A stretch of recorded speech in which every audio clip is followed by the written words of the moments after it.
A vida da gente lá na fazenda era de um sossego que dava até medo.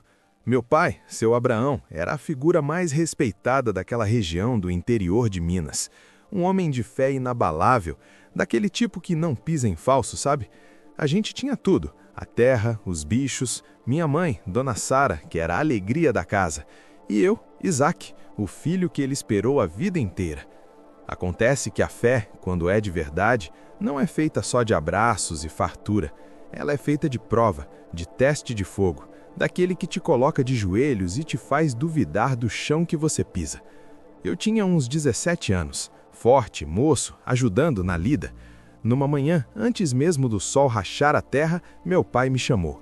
Não foi um chamado normal, foi um sussurro grave, apertado, que me gelou o sangue. Isaac, meu filho, arruma as coisas, vamos subir a serra. Eu estranhei. O Pico da Promessa, como a gente chamava o ponto mais alto daquela montanha rochosa, era lindo, mas a subida era de lascar, não era lugar de passeio. Mas pai, para quê? Perguntei, já juntando as cordas. Ele não me olhou nos olhos. Estava diferente, a testa franzida, a boca dura. Deus falou comigo, meu filho. Temos que ir lá fazer uma oferenda especial. Deus. Quando seu Abraão falava Deus, a gente parava. A voz de Deus para ele era lei, era a bússola que guiava tudo. A gente preparou o que era essencial para um sacrifício. A lenha, que eu mesmo cortei e amarrei nas costas, pesada que só, o fogo, que levamos numa brasa protegida, e a faca. Ah, a faca! Era a faca de lida dele, afiada como navalha, que ele usava para tudo, desde limpar um peixe até cortar um galho grosso. Saímos da fazenda, eu e ele, debaixo daquele céu ainda escuro. Dona Sara ficou dormindo e meu pai nem se despediu direito. Parecia que estava fugindo de algo. A caminhada foi um martírio de 3 dias. A gente subindo aquela serra, o sol castigando, a poeira levantando. E o silêncio do meu pai, esse era o pior castigo. Ele era um homem de conversa, de história, mas ali ele só caminhava, firme, olhando para o alto, como se estivesse vendo o pico, mas na verdade olhando para o infinito. Eu carregava a lenha, ele carregava o fogo e a faca, e eu comecei a matutar. No 3º dia, quando o topo já estava perto e a respiração estava difícil, eu não aguentei. A gente parou para beber um gole d'água e eu joguei a lenha no chão. Pai, chamei. Ele se virou e eu vi nos olhos dele uma dor que nunca tinha visto. Parecia que ele estava se despedindo de mim a cada passo. Diga, meu filho. Pai, a gente tem tudo aqui, né? Temos a lenha, o fogo, a faca, mas cadê o bicho? Cadê o cordeiro para a oferenda? Sabe, todo sacrifício precisava de um animal, um bode, um novilho, um cordeiro, mas a gente não tinha trazido nada. Eu tinha olhado tudo antes de sair de casa. Meu pai me olhou fundo e a voz dele saiu embargada, mas com uma convicção que me acalmou na hora. Meu filho, não se preocupe com isso. Deus vai dar um jeito. Ele mesmo arranja o cordeiro para o sacrifício no lugar certo e na hora certa. Essa resposta me bastou. Se meu pai dizia, estava dito. Ele era o homem da fé, e eu segui. Chegamos ao topo, o Pico da Promessa. O vento era gelado e a vista de tirar o fôlego. Parecia que a gente estava mais perto de Deus mesmo. A primeira coisa que ele mandou eu fazer foi juntar umas pedras e montar o altar. Eu obedeci sem questionar. Fui pegando as pedras, organizando o espaço, preparando a base para a lenha. Ele me ajudava, mas as mãos dele tremiam. Quando o altar ficou pronto, ele me pediu para colocar a lenha em cima. E eu coloquei, a lenha que eu tinha carregado por 3 dias. E aí o silêncio voltou. Um silêncio pesado, de enterro. Meu pai se virou para mim. Ele estava pálido. Isaac? Sim, pai. Ele não conseguia falar. Ele só estendeu a mão e pegou a faca de lida, aquela que reluzia ao sol, e depois ele estendeu a outra mão para mim. Naquele momento, eu soube. Não soube com a cabeça, soube com o corpo. Meu coração despencou no estômago. Pai, disse eu com uma voz que não passava de um fio.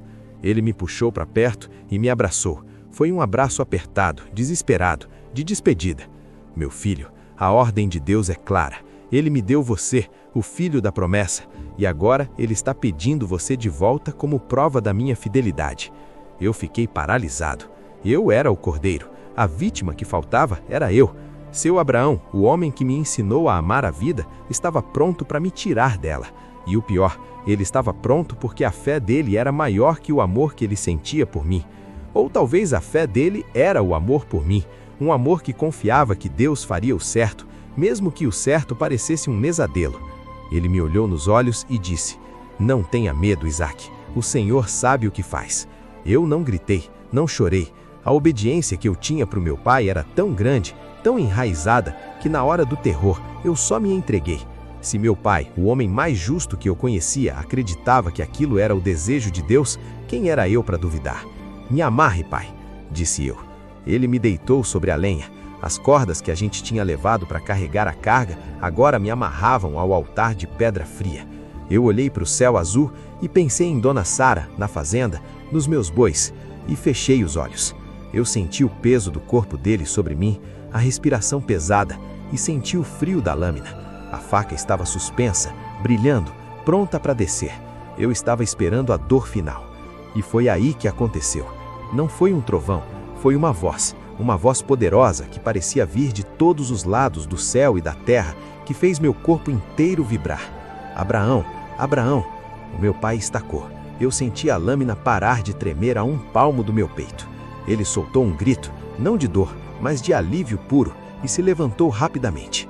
"Eis-me aqui", respondeu ele de joelhos.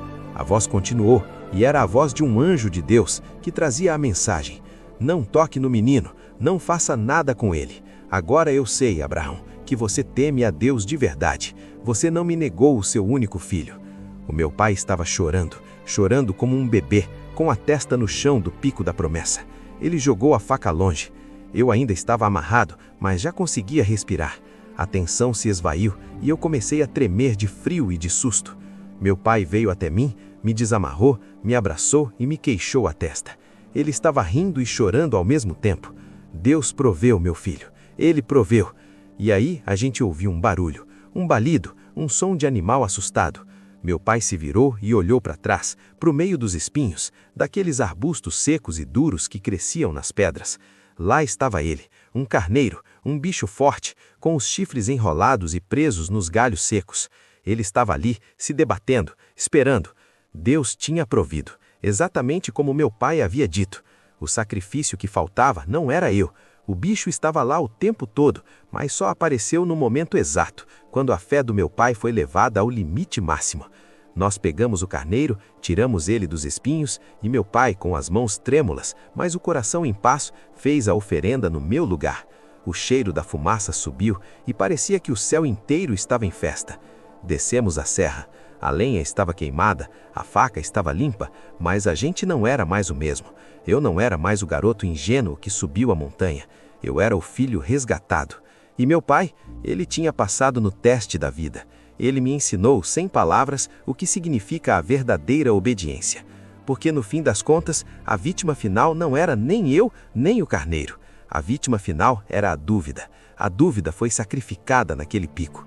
E a fé do meu velho, saiu de lá mais forte que qualquer pedra daquela serra de Minas.